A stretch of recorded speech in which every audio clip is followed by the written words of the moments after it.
Assalamualaikum warahmatullahi wabarakatuh. Yang terhormat Bapak Ibu penilai uji kinerja, perkenalkan saya Agisna Nurzatika, mahasiswa PPG dalam jabatan UIN Salatiga, Jawa Tengah dengan nomor induk mahasiswa 27030250934. Pada kali ini saya akan membawakan video pembelajaran beriman kepada kitab-kitab Allah Subhanahu wa Ta'ala di kelas 8F SMPN 14 Bogor dengan model pembelajaran PBL atau Problem Based Learning. Selamat menyaksikan.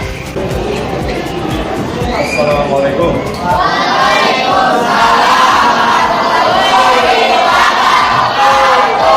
Ya, alhamdulillah pada kesempatan siang hari ini kita dapat bertatap muka lagi dalam pembelajaran pendidikan agama Islam. Sebelum Bapak mulai, Bapak mau bertanya dulu, bagaimana kabar kalian hari ini? Alhamdulillah, luar biasa. Ya, semuanya dalam keadaan sehat walafiat ya. Pembelajaran hari ini, sebelum Bapak lanjut, Bapak mau ngecek kehadiran kelas di 8F. Boleh diacungkan tangannya ya ketika Bapak sebutkan namanya. Afika. Hadir, Pak. Oke, Ajeng. Hadir. Alif.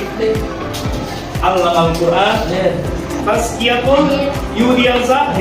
Terakhir Jarifah hadir. Hadir. Oke, alhamdulillah semuanya hadir. Tepuk tangan dulu dong.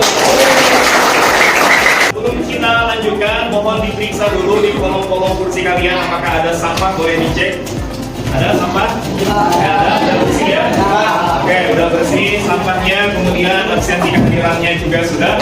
Anak-anakku sekalian, sebelum kita lanjutkan pada pembelajaran hari ini, sebagai bentuk kecintaan kita kepada tanah air Indonesia, ya. Jadi Bapak minta semuanya untuk berdiri. Kita akan menyanyikan lagu wajib nasional dari Sabang sampai Merauke. Oke, kita mulai ya.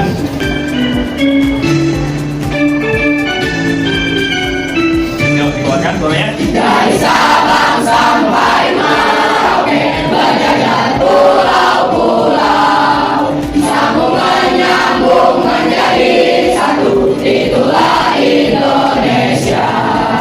Indonesia tanah airku, aku berjanji padamu, menjunjung tanah airku Indonesia. Oke, silakan kalian boleh duduk kembali. Ini ada mood check bagaimana perasaan kalian hari ini. Bapak berikan waktu selama 30 detik. Kalau yang ini bahagia, kalau yang ini sangat bahagia atau sangat gembira. Oke, sudah dapat jawabannya? Oke, mood yang ditunjukkan. Tepat? Ada? Ya, oke, betul. Yang nomor 5. Ya, berarti sisanya tepuk tangan dulu untuk kita. Jadi kalian dalam pembelajaran hari ini insya Allah semuanya dalam keadaan sehat, dalam keadaan baik, dan dengan mood yang sangat bahagia. Baik anak-anakku semuanya, sebelum kita lanjutkan, ada yang masih ingat materi pembelajaran PAI sebelum kita masuk ke bab 2, berarti bab 1. Apa materi pembelajaran PAI pada bab 1? Siapa yang berani? Ya, apa? Toleransi. Toleransi. Ada lagi yang lain? Oke, toleransi secara padanan kata dalam Islam disebut juga dengan istilah apa? Tasamuh. Nah, kita sudah mempelajari toleransi antar umat beragama ya. Hari ini kita lanjut ke bab yang kedua ya. Nah, bab yang kedua ini, materi kita pada bab kedua ini adalah apa? Iman kepada kitab Allah Subhanahu wa Ta'ala. Ada tujuan pembelajaran.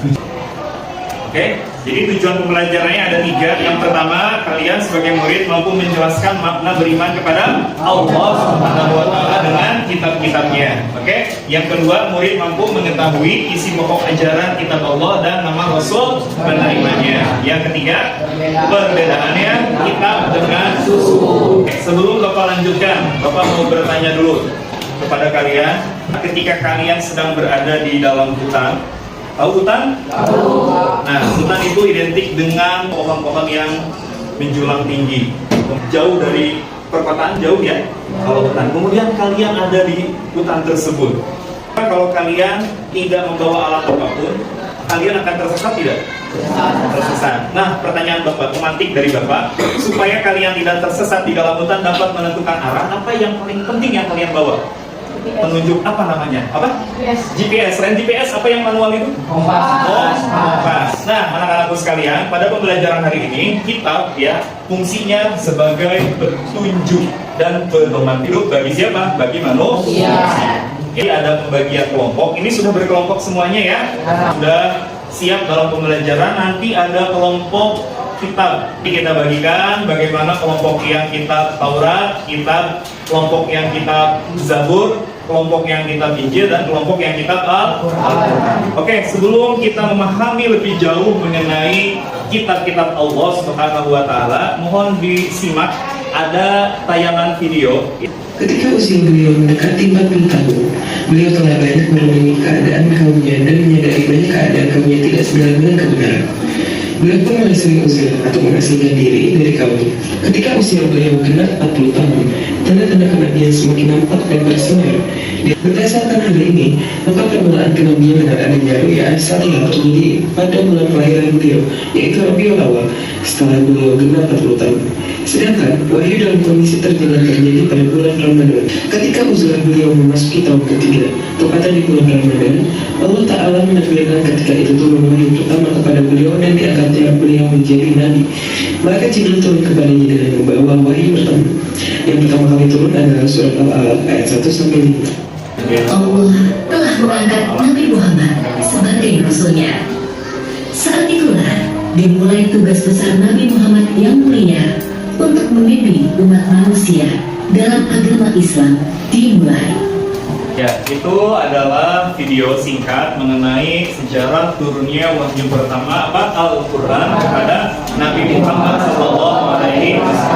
Yang mampu menganalisa atau menceritakan kembali, menjelaskan kembali maksud dari video tersebut boleh? Ya, silakan. Namanya siapa?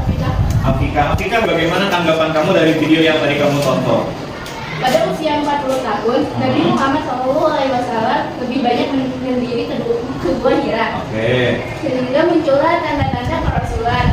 Lalu muncullah cahaya yaitu Jibril. Jibril membawa apa? Jibril Membawa wahyu dari Allah berupa Al-Quran. Surat yang pertama diturunkan adalah surat Al-Alaq ayat 1-5. Oke, setelah Nabi mendapatkan itu apa yang dilakukan Nabi? Ya. Betul ya? Beri tepuk tangan dulu. Tanggapan yang disebutkan oleh Afika dari video yang sudah ditayangkan. Oke, next slide sebelum kita ke tugas kelompok, kita akan mempelajari iman. Ya, iman secara bahasa berarti boleh disebutkan yakin. Oke, betul. Sedangkan secara istilah iman itu dalam bahasa Arabnya iqalu bil qalbi, ya, wal bil lisan wal amalu bil arkan. Artinya boleh dibaca yuk, meyakini.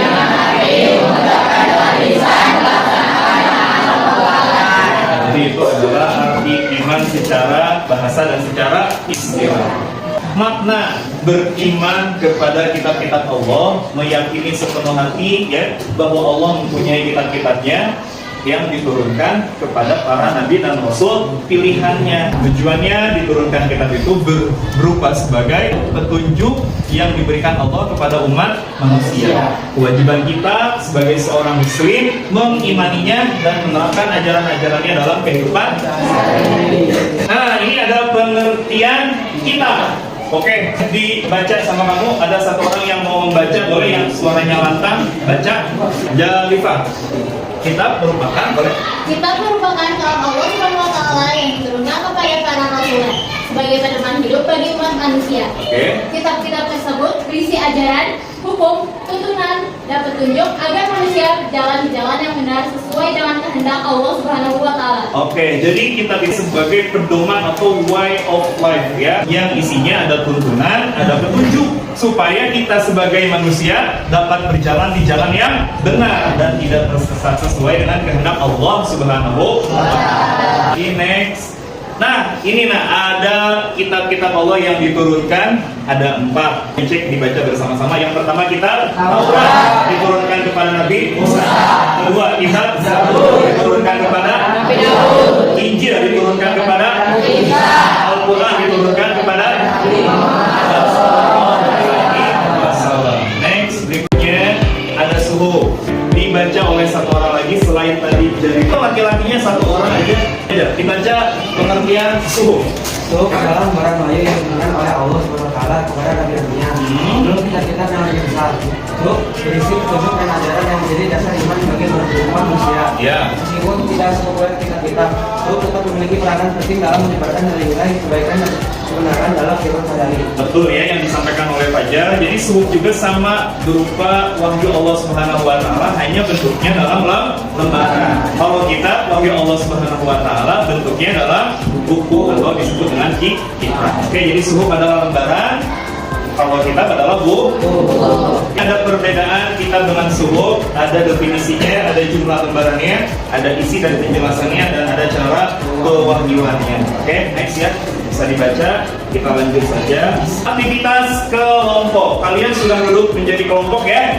Baik, kita yang pertama sudah dibuat 4 kelompok, kemudian mencari topik, meliputi ya problem based learning-nya. Kalian mencari apa yang kalian belum ketahui, boleh menggunakan gawai atau internet, poinnya ayat Al-Quran ya.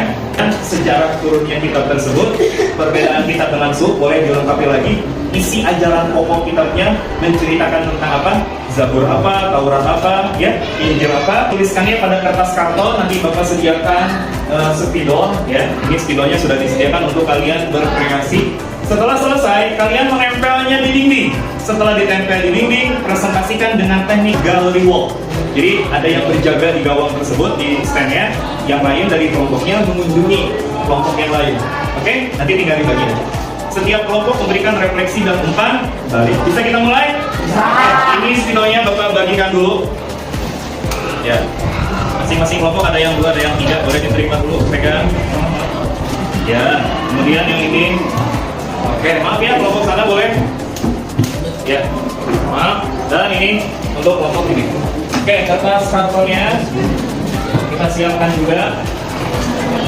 Oke, ya. Ini kertas kartonnya.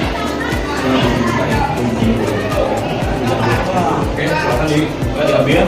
Yang ini boleh dibuka. Ya, yang ini boleh dibagikan. Ya, maaf ya. Oke. Ya, ini kita baca kitab Zabur. Ini kitab apa nak? Kitab Al-Quran. Al-Quran. Oke. Yang sebelah sana kita baca Injil. Oke, yang pojok sana Taurat. Oke. Ya. Nanti kamu tempel dulu ini, Bapak simpan dulu. Ini cuma proses saja. Oke. Dulu dari sini dulu.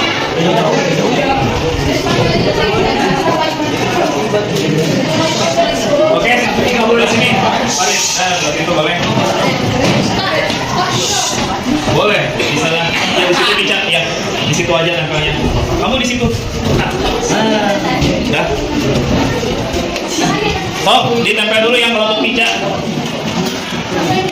Tempel, asal nempel dulu ya. Oke, tadi. Oke. 14, 13.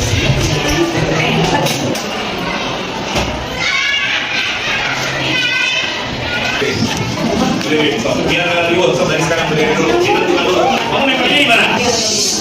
Ya, oke. Boleh yang lain.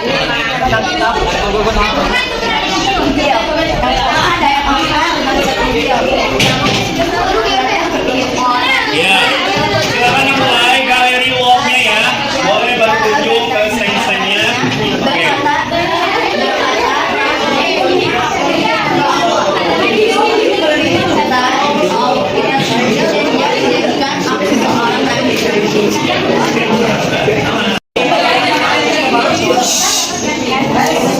Ya, ini boleh disediakan.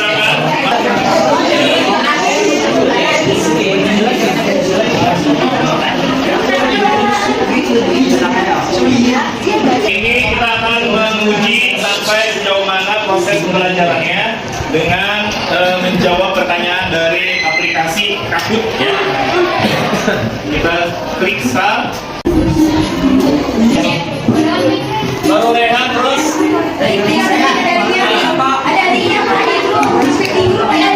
Ya. Pilihnya Pak.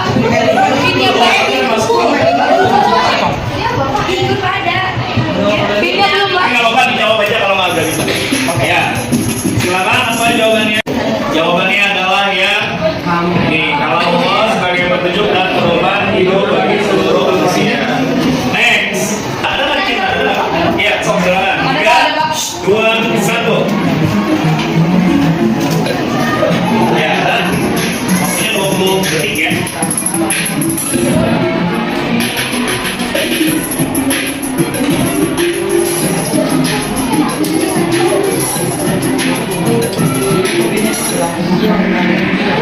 Oke, jawabannya adalah yang biru. Next. Tuh, yang betul adalah Fajar, Nopal, dan Zarifah. Next. 3, 2, 1. Ya, langsung dijawab ya. Ini kartunya. Ya, jawabannya betul Zarifah. Fajar, Nopal, skornya ini ada skornya ya di bawah. Next.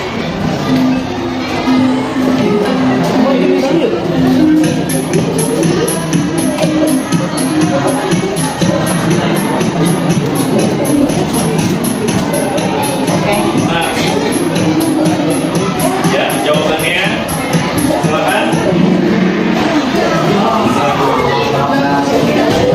Rahasia ya betul ya, betul ya. Oke, next soal terakhir. 3, 2, 1.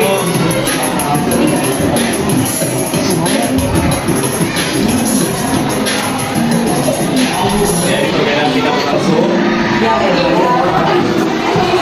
Ada yang benar kita cek.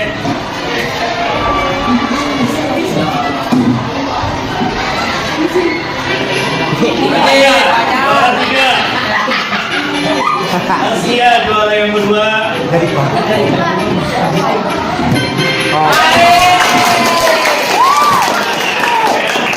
Selamat, oke udah selesai. Baik, tinggal di bagian terakhir refleksi atau penguatan. Saya diwakili oleh satu orang saja menjawab pertanyaan yang Bapak akan tanyakan. Bapak tanya langsung aja ya kepada Siti Nurbadriah. Apa tantangan yang saya alami selama berkolaborasi mengerjakan tugas kelompok? Tantangannya kurang kompak, ada tantangannya. Memperbaiki tantangannya harusnya bagaimana? Harusnya lebih kompak, semuanya ikut terlibat nanti mengerjakan. Oke, boleh dijawab sekarang oleh Zarifah. Pertanyaan yang kedua, apa yang Zarifah pelajari dari proses pembelajaran beriman kepada kitab-kitab Allah dari pengalaman pembelajaran yang tadi diberikan? Pengalaman pembelajaran tadi ada diskusi, ada kerja kelompok, ada presentasi, ada mengerjakan soal, ada nyimak video. Ini oleh Zarifah salah satu pengalaman yang menurut Zarifah paling berkesan ya. Berkelompoknya mana sesinya? Menulis tentang arti-arti kitab dan asal-usulnya. Nah, kita sudah sampai di akhir pembelajaran. Ya, refleksi dari pembelajaran hari ini. Teruslah belajar, mempelajari apa yang kita belum tahu. Jangan pernah bosan untuk belajar, terutama dalam pembelajaran materi PAI. Itu beriman kepada kitab-kitab Allah Subhanahu wa Ta'ala.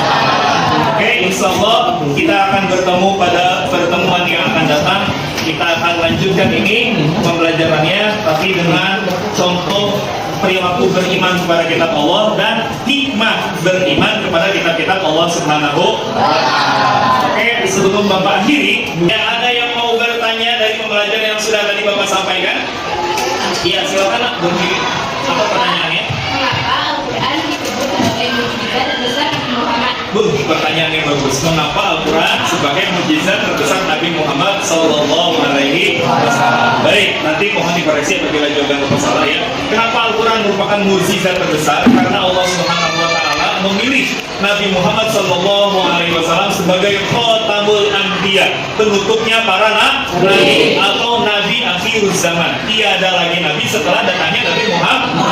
Inilah yang menyebabkan Al-Quran kenapa mukjizat terbesar, karena Al-Quran merupakan mukjizat terakhir kepada Nabi Muhammad Sallallahu Alaihi Wasallam yang berlakunya yaitu zaman dengan zaman yang panjang sampai yaumil qiyamah, sampai datangnya hari kiamat. Itulah Al-Quran mukjizat yang terbesar karena berlakunya sepanjang sampai akhir kiamat. Nanti Al-Quran masih akan terus berlaku karena nabinya pun adalah penutup para nabi. Dan selain itu, kenapa Al-Quran mukjizat terbesar? Karena di dalam Al-Quran juga menyempurnakan kitab-kitab sebelum kitab-kitab yang terdahulu sebelum Al-Quran. Kenapa Al-Quran mukjizat yang terbesar? Karena Al-Quran masih berlaku hingga detik hari ini dan Allah jaga kemurnian Al-Quran sejak 15